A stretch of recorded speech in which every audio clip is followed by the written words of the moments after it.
വയനാട്ടിലെ ദുരന്തബാധിത മേഖലകളിൽ കേന്ദ്ര സംഘത്തിന്റെ സന്ദർശനം തുടരുകയാണ്. ശനിയാഴ്ച വരെ സംഘം ജില്ലയിലുണ്ടാകും. ഉരുൾപൊട്ടലിൽ കാണാതായവർക്കായുള്ള തെരച്ചിൽ ഭാഗികമായാണ് ഇപ്പോൾ തുടരുന്നത്. എസ് വിനേഷ് കുമാർ തയ്യാറാക്കിയ റിപ്പോർട്ട് കാണാം. കേന്ദ്ര സംഘം ഈ മാസം 31 വരെ ദുരന്തബാധിത പ്രദേശങ്ങൾ സന്ദർശിക്കും. ഒപ്പം തന്നെ ഈ ആളുകളുടെ ജീവിത നിലവാരം, അവരുടെ ജീവിതോപാധി നഷ്ടപ്പെട്ട കാര്യങ്ങൾ, ഒപ്പം തന്നെ അവരുടെ ജീവൽ പ്രശ്നങ്ങൾ, പുനരധിവാസം ഉൾപ്പെടെയുള്ള കാര്യങ്ങളെക്കുറിച്ച് കൃത്യമായ പഠനം നടത്താൻ തന്നെയാണ് തീരുമാനം. ഒരാഴ്ച ഇവിടെ അതായത് വയനാട്ടിലുണ്ടാവും. കഴിഞ്ഞ 2 ദിവസം മുമ്പാണ് കേന്ദ്ര സംഘം വന്നത്. 17 വകുപ്പുകളെ ഏകോപിപ്പിച്ചുകൊണ്ടുള്ള ഒരു പ്രത്യേക സംഘമാണ് ഡൽഹിയിൽ നിന്ന് ഇവിടെ എത്തിയത്. ഏതായാലും സംഘം കഴിഞ്ഞ 2 ദിവസം ഈ ഉരുൾപൊട്ടലുണ്ടായ സ്ഥലങ്ങളിൽ, അതായത് പുഞ്ചിരിമട്ടം, അതുപോലെ തന്നെ ചൂരൽമല, മുണ്ടക്കൈ ഭാഗങ്ങളിൽ പരിശോധന നടത്തിയിരുന്നു. അതിനുശേഷം ഇപ്പോൾ നമുക്കറിയാം ഈ ദുരിതാശ്വാസ ക്യാമ്പുകളെല്ലാം അടച്ചിരിക്കുന്നു. ആളുകളെ യഥാസമയം തന്നെ വാടക വീടുകളിലേക്ക് മാറ്റിയിട്ടുണ്ട്. ഇവരുടെ ജീവിത നിലവാരം, ഇവരുടെ ജീവിതോപാധി ഉൾപ്പെടെയുള്ള കാര്യങ്ങളാണ് പ്രധാനമായും അന്വേഷിക്കുക. ഒപ്പം തന്നെ പുനരധിവാസത്തിന് ആവശ്യമായ കാര്യങ്ങൾ എത്രത്തോളം ഉണ്ട് എന്നുള്ളതും ഇതിന്റെ പരിഗണനയിൽ വരും. അതായത് ഇവർക്ക് പുനരധിവാസത്തിന് ആവശ്യമായ ഫണ്ട് എത്ര രൂപ വേണ്ടിവരും എന്നതുൾപ്പെടെയുള്ള കാര്യങ്ങളാണ് കൃത്യമായും പരിശോധിക്കുന്നത്. അതിനുശേഷം 31 സംഘം ഇവിടെ നിന്ന് ഡൽഹിക്ക് തിരിക്കും. ഡൽഹിക്ക് തിരിച്ച ശേഷമായിരിക്കും കേന്ദ്ര സർക്കാരിന് സമഗ്രമായ റിപ്പോർട്ട് നൽകുക. എന്തായാലും സംസ്ഥാന സർക്കാർ റിപ്പോർട്ട് കൈമാറിയിട്ടുണ്ട്. മുഖ്യമന്ത്രി പ്രധാനമന്ത്രിക്ക് കൈമാറിയിരിക്കുന്ന റിപ്പോർട്ടിൽ ഇതുമായി ബന്ധപ്പെട്ടുകൊണ്ടുള്ള നാശനഷ്ടങ്ങളുടെ കൃത്യമായ കണക്കും 2000 കോടി രൂപയുടെ പാക്കേജ് നടപ്പാക്കുന്നത് ഉൾപ്പെടെയുള്ള കാര്യങ്ങളാണ് അതിനകത്തുള്ളത് എന്നാണ് നമുക്ക് ലഭ്യമാകുന്ന ഒരു സൂചന. എന്തായാലും ഈ കേന്ദ്ര സംഘവും അത്തരത്തിലുള്ള റിപ്പോർട്ട് കൊടുത്തു കഴിഞ്ഞാൽ ഒരുപക്ഷേ നമ്മൾ ആവശ്യപ്പെടുന്ന, അല്ലെങ്കിൽ കേരളം ആവശ്യപ്പെടുന്ന ഒരു തുകയുടെ ഏറെക്കുറെ ആ ഒരു തുകയിലേക്ക് കാര്യങ്ങൾ എത്തും എന്നുള്ള കാര്യത്തിൽ സംശയമില്ല.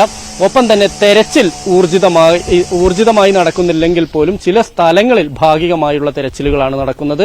ആളുകൾ ആവശ്യപ്പെടുന്നത് പ്രകാരമുള്ള തെരച്ചിലുമായി മുന്നോട്ട് പോവുകയാണ് ചെയ്യുന്നത്. കഴിഞ്ഞ കുറച്ച് ദിവസങ്ങൾക്ക് മുമ്പ് ശരീരാവശിഷ്ടങ്ങൾ കണ്ടെത്തിയിരുന്നു. ഇപ്പോൾ ആളുകൾ ചൂണ്ടിക്കാണിക്കുന്ന സ്ഥലങ്ങളിൽ മാത്രമാണ്. ഉരുൾപൊട്ടി ഇറങ്ങിയ പ്രദേശങ്ങൾ അല്ലെങ്കിൽ പോലും നിലമ്പൂർ വനാന്തരങ്ങളോട് ചേർന്നും ചാലിയാറിനോട് ചേർന്നുമുള്ള പ്രദേശങ്ങളിലാണ് പ്രധാനമായും ഇത്തരത്തിൽ ഭാഗികമായാണെങ്കിൽ പോലും തെരച്ചിൽ നടക്കുന്നത്.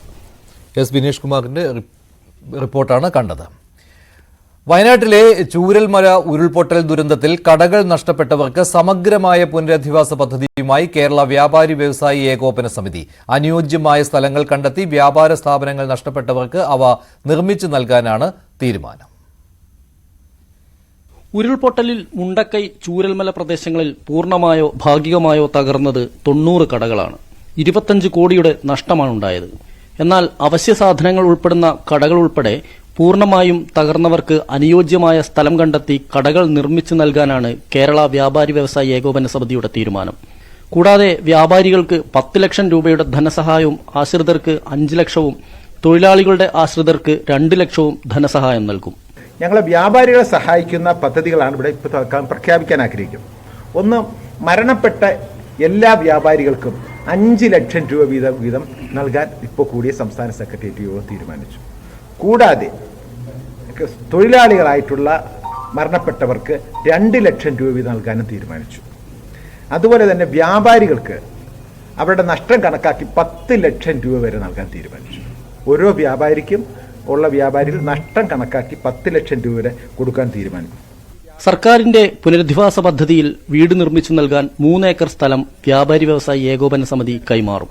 ഉരുൾപൊട്ടൽ ദുരന്തത്തിൽ നഷ്ടപ്പെട്ട വ്യാപാര സ്ഥാപനങ്ങളിലെ അവശ്യ സാധനങ്ങളെ GSTയിൽ നിന്ന് ഒഴിവാക്കണമെന്നാണ് വ്യാപാരികളുടെ ആവശ്യം. ദുരന്തബാധിത പ്രദേശങ്ങളിൽ സന്ദർശനം നടത്തിയ ശേഷമാണ് സമഗ്രമായ പുനരധിവാസ പദ്ധതി വ്യാപാരി വ്യവസായി ഏകോപന സമിതി നേതാക്കൾ പ്രഖ്യാപിച്ചത്. ന്യൂസ് 18 വയനാട്.